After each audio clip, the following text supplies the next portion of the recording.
We have one bill today, and this is relating to, it's a very important bill, and we wanted to make sure we had a public meeting on this. House File 5350, Representative Liz Lagarde. Would you like to move House File 5350 be re-referred to the Ways and Means Committee? So moved, Mr. Chair.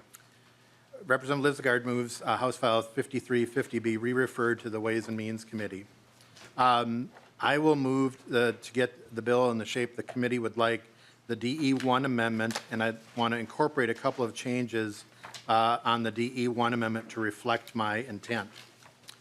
They are on line 5.29, change 2,406,800 to 2,206,000.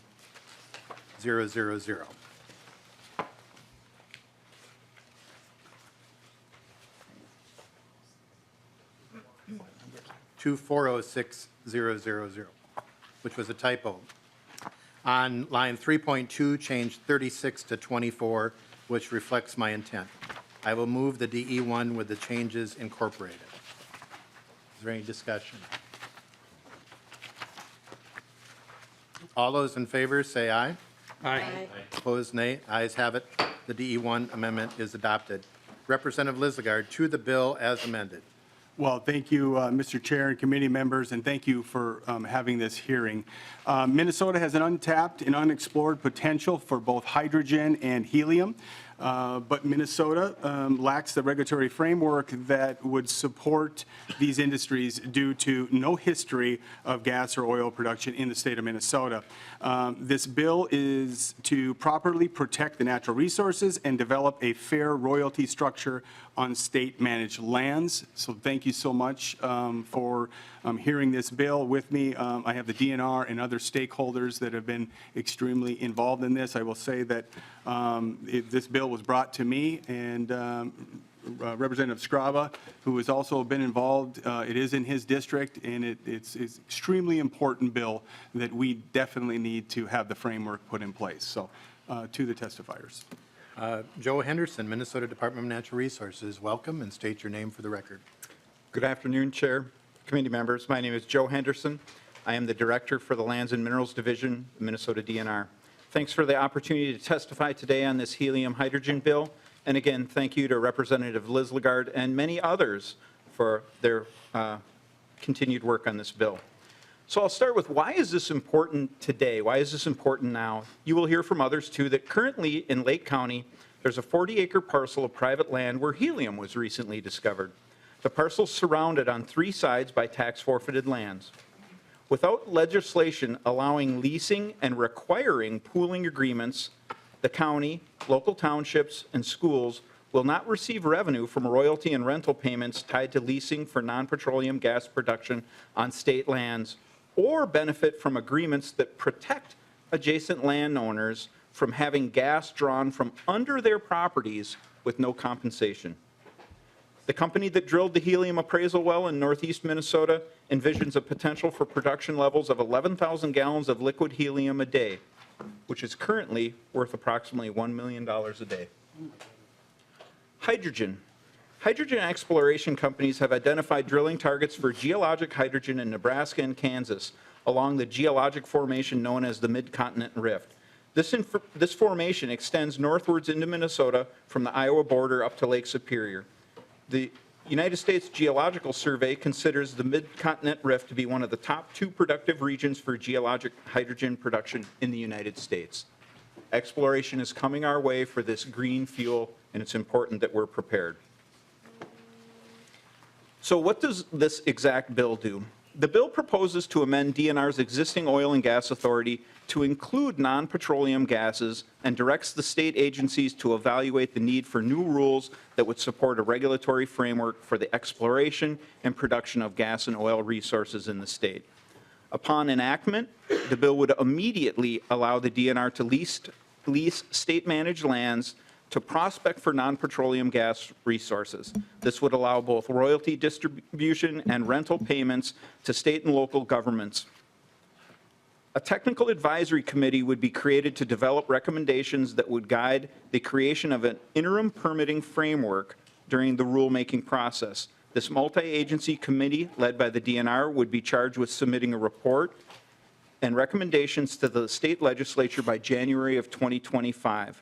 Implementation of the interim permitting framework must be approved by the legislature.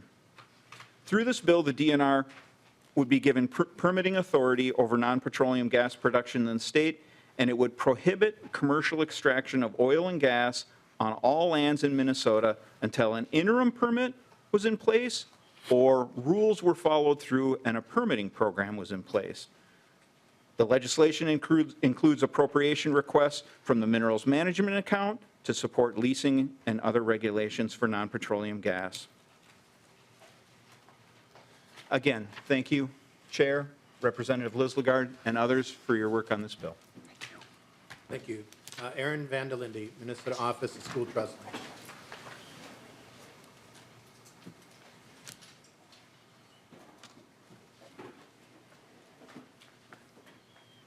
Welcome. Afternoon, Chair Hansen and members. Aaron Vandelinde, School Trust Lands Director, and thank you for the opportunity to speak on behalf of this bill, House File 5350, as amended. Just real quick, a little bit of history. Prior to 1905, Minnesota did not retain its mineral rights when it sold land to the pioneers moving across the country into Minnesota. Minnesota conveyed roughly 5 million acres of school trust mineral rights before we started retaining them in 1905. Today, the school trust owns 3.5 million acres across 10 northern Minnesota counties, and those 3.5 million acres account for 80% of the revenue in the permanent school fund. That's a cautionary tale, though. It's a cautionary tale because we continue to deplete our mineral resources in taconite and iron ore, and we need to find a way to diversify our mineral resources. We should not be ashamed of Minnesota's mineral wealth. My role as the director in statute 127A353, I tell you that every time I come, is to work with the legislature on initiatives that improve the asset allocation of our school trust resources and to develop a 25-year management framework. In coordination with the DNR last year, we published phase 1 of that asset management plan. That asset management plan had 3 recommendations with regard to our minerals.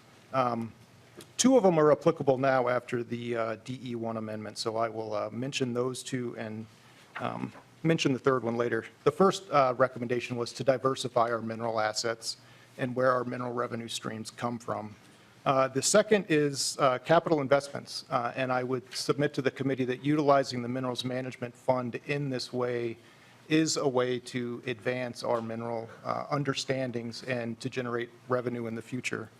The third recommendation that is no longer applicable in this bill is to consider and advance opportunities such as geologic sequestration that would help us work to decarbonize our economy. School Trust Office supports the moratoriums or the prohibitions in the bill as they're laid out. I do have some questions about Section 2, but I will leave that for later and work with the author on that and most likely the DNR. But I believe that the moratorium would provide sufficient time for the state to develop the lease terms, the royalty calculation formulas, and more importantly, address unitization and the pooling agreements that are necessary in these types of oil and gas deposits. If a company were to develop without unitization and pooling in place, the state would get nothing. And I'm not prone to hyperbole, but the state would get nothing. Basically, the geologic formations, they don't care about where our property boundaries are. So you just, Pulsar would stick a straw in the earth, and the helium would come from whatever ownership it was under. So that's why we need these rules in place before we have any kind of development. I will skip my piece on geologic sequestration, and I'll end with that. Thank you. Thank you. Kyle Makarios, Mining Minnesota. Thank you.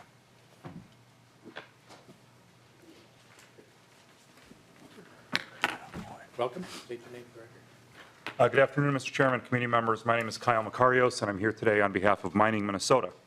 We are the trade association of companies and organizations advancing a sustainable future through responsible mining, processing, and domestic supply chain utilization of our mineral resources. We are very excited about the discovery of a very large and uniquely pure deposit of helium gas in northern Minnesota. As an inert noble gas, helium holds a unique place within the manufacturing industry and the materials that we use every day, such as semiconductors, fiber optic cables, computer hard drives. Our communication systems, our digital connections to one another are dependent on helium. The single largest use is in MRIs, where liquid helium creates an extremely cold environment that allows for the magnetic coils to become superconductors and allows for medical professionals to see and diagnose and ultimately save lives. Minnesota has a unique opportunity to provide this rare resource, and multiple companies have expressed interest in our state after hearing the initial findings of pulsar helium's exploration. With the discovery of greater than 10% pure helium, it is being recognized that Minnesota has a world-class resource with vast potential to provide our nation's growing needs. To give a sense of the significance, the American Chemical Society states that concentrations of helium in natural gas must be above 0.3% to be viable for commercial extraction. Not only are the concentrations in Minnesota's resource significant, so is the fact that our helium is not found within a natural gas deposit, unlike most sources around the globe. Consistent workable regulations would allow for companies to explore, permit, and enter production within Minnesota.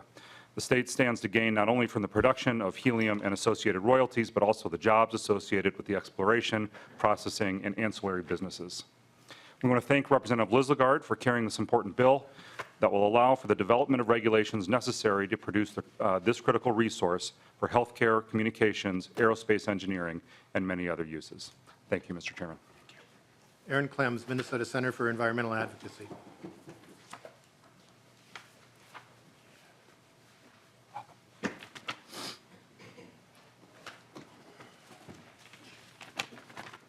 Welcome. State your name for the record. Thank you, Chair Hansen, members of the committee. My name is Aaron Clems, and I'm the Chief Strategy Officer for the Minnesota Center for Environmental Advocacy, or MCEA, and we're celebrating our 50th year of defending Minnesota's environment using the law and science, and I really appreciate the chance to testify in favor of HF 5350 as amended today. MCEA supports the goal of this bill, giving the DNR and other state agencies the authority to regulate the helium exploration and extraction that's emerging in northeastern Minnesota. It's important not to oversell the commercial viability of any new extraction industry before it's been proven, and the history of northeastern Minnesota is full of quite a few examples of proposals that sounded too good to be true and turned out to be exactly that. But this looks exciting and potential, and has a lot of potential. Proving commercial viability is a much more challenging prospect that will be the business of the industry itself. But however, given the possibility and early results, it's important that state agencies have the authority to regulate this potential industry. I want to acknowledge and thank Representative Liz Lagarde and Chair Hansen for the amendment that was just adopted that narrows the scope of the bill as introduced. While the issue of carbon sequestration is important, it does not have the same urgency as the remainder of the bill. Language that seemed to open up Minnesota to oil and gas methane gas exploration was also tightened in the DE amendment, and that is also welcomed by us. Minnesota has no existing commercial interest in hydrocarbon gas or oil that we're aware of, and our geology is not likely to support it as far as we know. However, there are known methane deposits, and there might be overlap with other non-fuel gases like the helium deposit that we're talking about today. And since methane is a potent and powerful greenhouse gas, it must be addressed as a potential waste product of non-fuel gas extraction. Lastly, I want to note that we really appreciate the increased detail on the scope and topics for rulemaking conducted by various state agencies in the DE amendment. Thank you again for the opportunity to share our thoughts about HF 5350. Chair Hansen, members of the committee, will be happy to answer any questions you have. Thank you. Is there anyone else in the audience who would like to testify for or against the bill? We have two. Please come forward.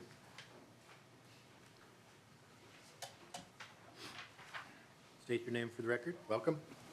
Thank you, Chair Hansen and members of the committee. My name is Paul Peltier, and I'm the Executive Director of RAMS, the Range Association of Municipalities and Schools.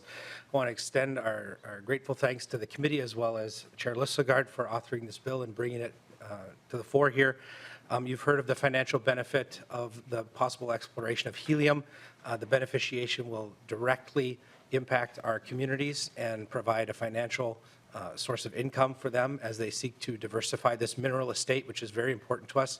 Our schools, our towns, and our communities will greatly benefit for this. So thank you very much for everyone. I appreciate the consideration today. Thank you.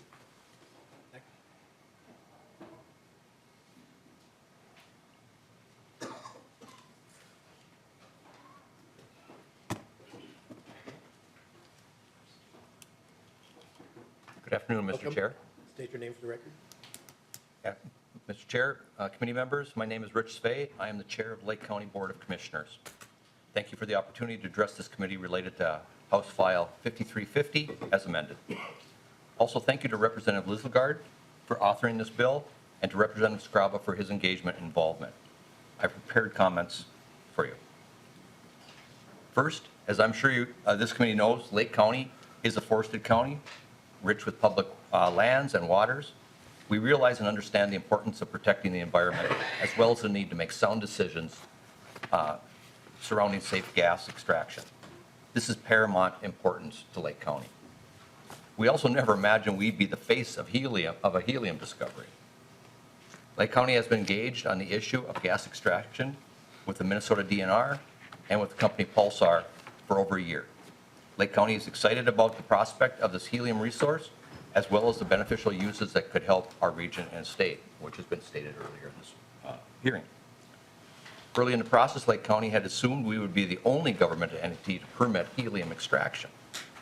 We were prepared to work with the DNR, MPCA, and other state agencies to make sure it was done safely and correctly. At the discovery site, the current helium well is surrounded on 3 sides by tax-forfeited minerals or non-registered mineral estates. This is a fair position to state that the mineral owners, where helium or other gases are extracted, should be compensated for the extraction. Yet Lake County is concerned about the potential revenue loss to our schools, local governments, and the state for a resource that may be within our respective mineral estates. The rules outlined in House File 5350 as amended need to be implemented to make sure that mineral estates, along with the school trust and others, are adequately compensated for any extraction of gas within their boundaries. Lake County believes this to be a fairness issue to those mineral estate holders. Failure to move forward with this process would leave those mineral estates vulnerable to the rule of capture. Lake County supports the process to bring temporary permit language for helium back for action at the next legislative session. Also, the leasing would be effective immediately when this legislation were to be implemented, as well as ensuring to have a plan in place for royalties and pooling. In summary, Lake County supports House File 5350 as amended. We look forward to the implementation of these rules and permitting. We will continue to work with state agencies, stakeholders, and the company or companies for safe, environmental, sound production of these gases. Lake County asks this committee support House File 5350 as amended. Thank you, Mr. Chair and committee members. Thank you. Is there anyone else in the audience who'd like to speak for or against the bill? I have a couple questions for Mr. Henderson before we open it up.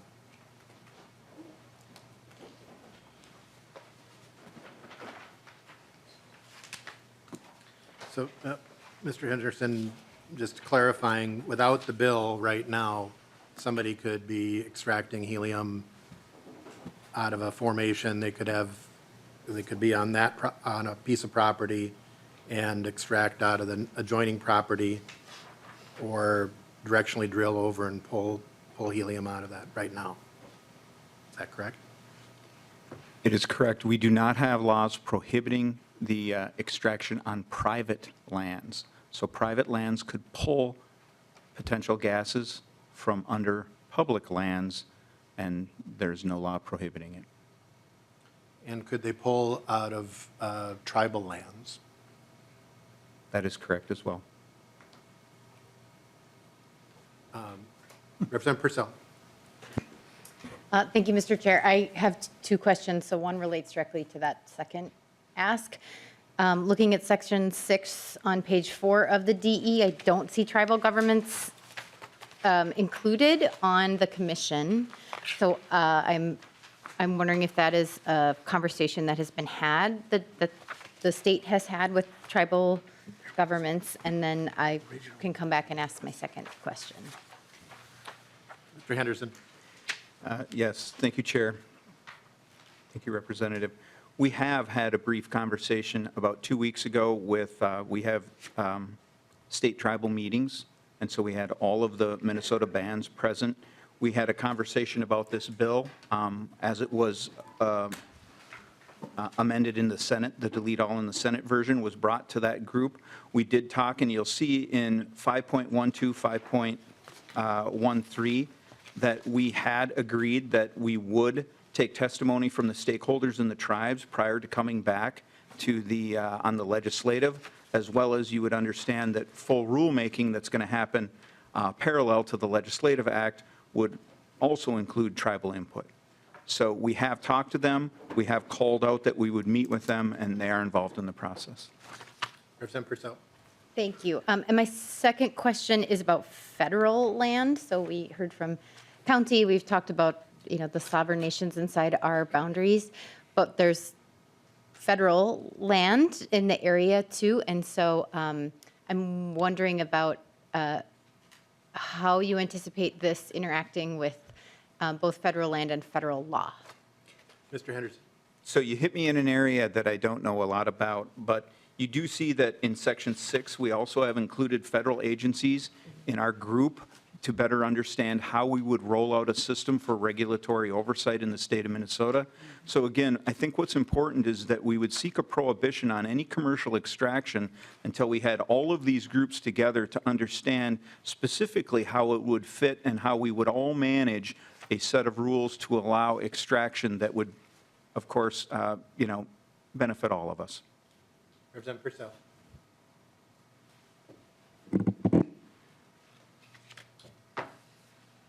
Representative Jordan. Thank you, Chair Hansen. And my questions are also for Mr. Henderson. How many permits is the DNR anticipating will be issued? Mr. Henderson. It's a great question. We don't know. Right now, we have a single borehole. We have a single site. Again, here we're talking, this legislation would be for non-petroleum, so it would include the exploration and the potentials for hydrogen as well. As I mentioned earlier in my testimony, we have hydrogen exploration right now in Kansas and Nebraska, moving up that mid-continental rift. They believe that Minnesota is one of the two best spots in the nation to find that elemental hydrogen, that underground hydrogen. Right now, again, as I said, we have one helium deposit. We do know that Pulsar is looking and state properties all around theirs. They have additional exploration that they would like to do. Representative Jordan. Thank you, Mr. Chair. And then I have another question. So then how would that process be determined over, it's through the rulemaking, obviously, that you're going to be doing, but do you have any sort of ballpark for what the potential is here for number of companies that could be interested in this? Any sort of just frameworks that you're already anticipating as you're looking at how many permits would be administered? And are there any other opportunities in Minnesota that you'll be looking at as well, apart from this parcel in Lake County that's near St. Louis County? Mr. Henderson. Again, thank you, Chair. Thank you, Representative. We have no other specific requests in front of us right now. With the addition of, we just know people that have called. A lot of people are interested in public land. Again, we would have no way to understand directly how many people are reaching leases and seeking to explore or drill on private land. Thank you. Representative Jordan. Thank you. Anybody else? At some point. Representative Scraba. Is this final, or are we getting ready? We're nearing the end. Okay. Thank you, Representative Lizagard. Obviously, it's true and near to my being here. I've met with various environmental groups. I've met with various government agencies on this, and we're all in together on this. This is one of those neat things happening where everyone wants something from it, and good, and it's all positive. So I like to tell people this is a win for everyone, for northern Minnesota, for the environmental community, for commercial people. Obviously, it's not done, but the process, thanks to our regulatory agency, when we first sat down, it was, we were all looking at each other like, now what, So now we have a plan. This is going to help form that plan. Chair, I appreciate you going to the 24 months. It helps a lot. The Senate plan has been vetted pretty good. One of the things I've learned through this process that when you take water and iron and put it under pressure, you get hydrogen. So we have this rift at the end, kind of by this big iron spot. So we're hoping if the idea is if the hydrogen does come from Minnesota, that's where power will be generated. That's why it's so important that Minnesota, if we can do that, will be a producer of good power, clean power. Northern Minnesota really needs a win right now. We have a lot of potential, and nothing's coming out of that potential. This is in my hopes and my will is that it does become potential and it is a win for everyone. Thank you, Mr. Chair. Thank you, Dave. Representative Vang? Thank you, Mr. Chair. I just want to say thank you for giving this bill a hearing and for the DE1. I think this is huge, and it'll be really important for us to pay attention to this, as it will be setting a lot of the framework moving forward for Minnesota and potentially for our environment too. Representative Liz Lagarde, any closing? Thank you, Mr. Chair. Just know I appreciate the discussion. I appreciate the involvement by all stakeholders coming together at this moment to move this forward, because it is critical for its success. So appreciate your support. Representative Liz Lagarde renews his motion that House File 3550, as amended, be re-referred to the Ways and Means Committee. 5350. And I had my glasses on, too. 5350, as amended, be re-referred to the Ways and Means Committee. All those in favor, please signify by saying aye. Aye. All opposed, say no. The motion prevails.